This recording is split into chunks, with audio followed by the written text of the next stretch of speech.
I mentioned Debbie had some rough times during her first years of coaching here. One night, we were playing Lindsey Wilson College in our own gymnasium.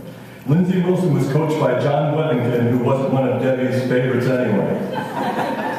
Lindsey was up by about 40 points in the second half and still full court pressing. That's an insult to any coach and his or her team.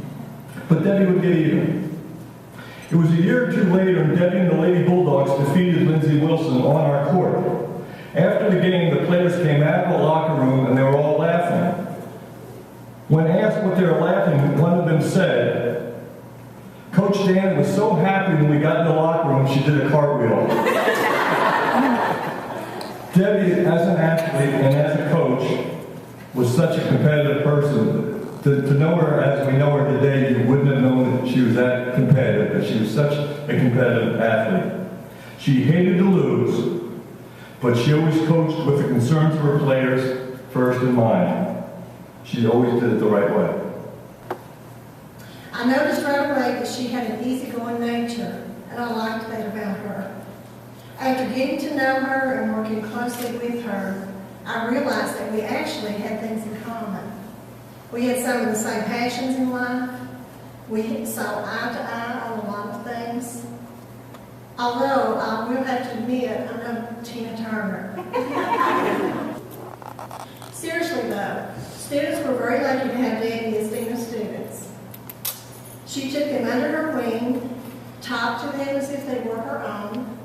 She would correct them when they needed corrected, but at the same time, she would encourage them and motivate them to be better people. I've been asked a lot, what are you going to do without Debbie? And I shared with Professor Armour earlier, maybe I'll lose weight because now I have no one to eat with. But in all honesty, I'm losing not only a colleague and a mentor, but also a friend. And I'm a crier, so excuse that. But I know that Debbie will be there for all of us to count on. And she has impacted so many lives. Look around the room at her church family that is here. I think that's a testament to the kind of person that Debbie is. Debbie, as someone said, she's tolerant, but she also is very faithful. And she is a Christian that we all can look up to because she not only has that as a profession, but she lives it every day. So the church family here is a testament to that. And you look around the room and you see students. And I know there's countless students that would like to be here today who talked to me and said, "I can't believe Debbie's leaving." Just like Larry, they thought she was going to be a constant on our campus.